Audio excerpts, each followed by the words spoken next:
Hey guys, welcome back to the Friday Vlog, where we discuss activity that goes on here with the BuzWeaver channel.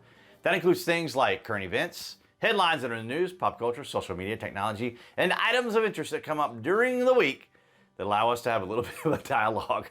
I want to thank all you guys across New Tech, BitChute, Rumble, and Odyssey, as well as everyone here on YouTube. It's just amazing. We're already here in 2026. We start things off from Eric Doherty. Now, typically on Friday, we use a little bit of levity, and I thought this was a good opportunity to combine that levity with politics because this is amusing. This is how Trump gets in front of the media. Of course, you guys know that I want him out in front when it comes to ICE, but it is amusing to see him do this, especially after a rather interesting turn of events there at Davos there in Switzerland. So we have from Eric Doherty, breaking, President Trump just floated a fourth term as president in 2028. Record numbers are all over the place. Should I try for a fourth term? I can't do Trump. But anyway, there's my attempt. And of course he has it here. And it's got the left media all up in arms. Of course, as I said, it is to kind of get out in front of the media to irritate and annoy them. And he does a great job doing it. And of course, they had to point out the Constitution prohibits Trump from serving another term, the 22nd Amendment. But they won't outline that Congress creates the laws that ICE enforces. You see the convenience of how they operate? They could come out and tell people that Congress is who creates the laws that ICE enforces, but they won't do it. And but anyway, yeah, the 22nd Amendment, you guys are probably familiar with that. I won't bore you with all those details, but here we have on the 22nd Amendment, yeah, it was passed in 1947, ratified for the states on February of 1951, and this was a response really to Franklin Delano Roosevelt, who was on his fourth term.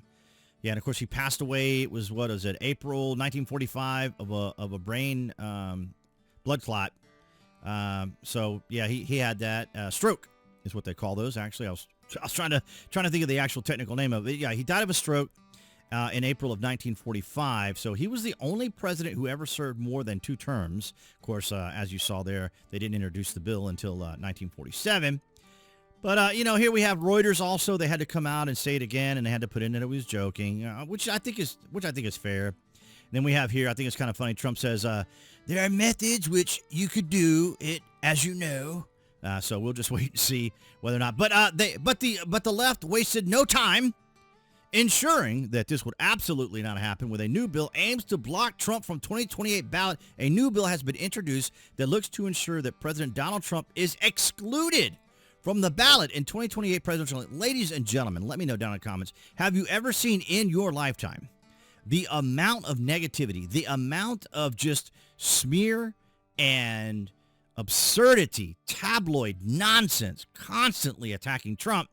As you see here, California Senator Tom Umberg, a Democrat, introduced the measure about the possibility of the president serving a third term. And of course, this is just so very typical. And here we have it from the man himself, from the president. Record numbers all over the place.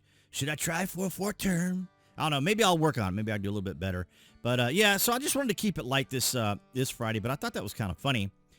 But I also wanted to mention, too, because we talk about the establishment uniparty and the machine, of course, that was pursuing Trump for 8 years. The media, of course, being an extension of the Democrat Party, all working together as one big cabal.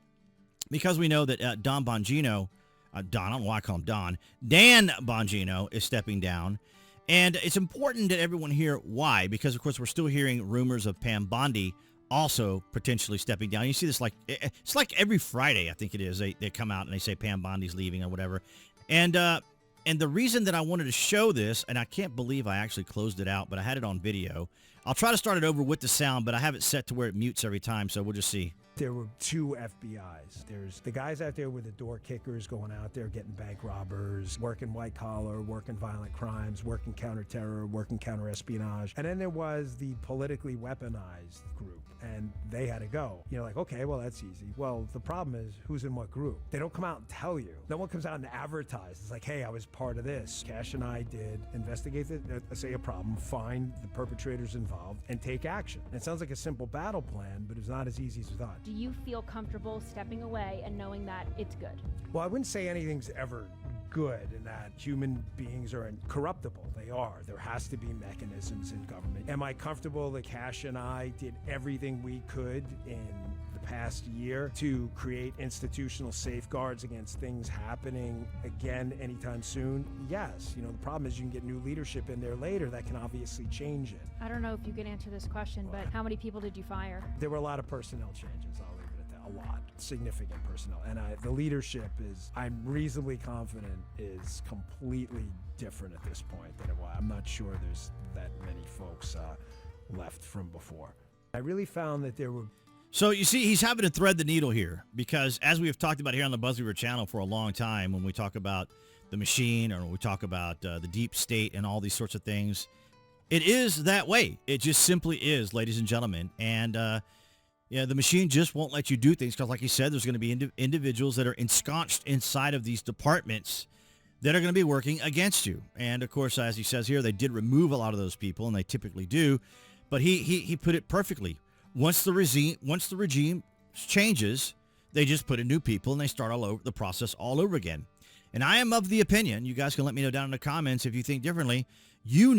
And you know very well because you watch the BuzWeaver channel, when the Democrats get back in power, when they get back in power, say as far as the presidency, or even if they win the House back, they are going to go nuclear. They aren't going to go kids' glove stuff and try to do this, that, and the other. They're going to go full nuclear, and I'm telling you, it's going to happen. And you guys know it'll happen once they get back in power.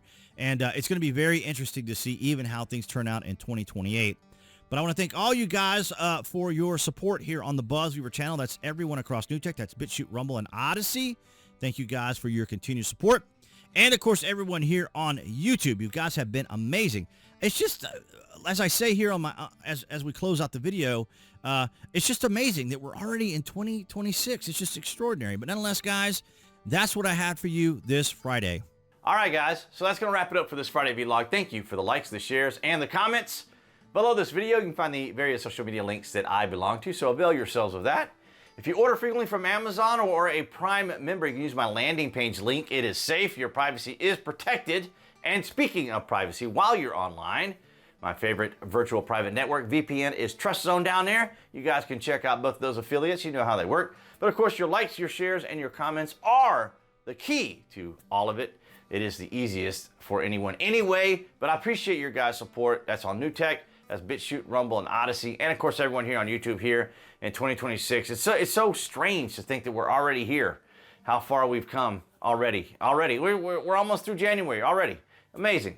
But nonetheless, guys, thank you so much for your continued support. Appearing there on the screen for everyone watching on YouTube, of course.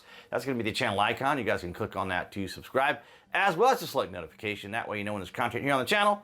And I'll see all you guys behind the Galaxy phone camera next week.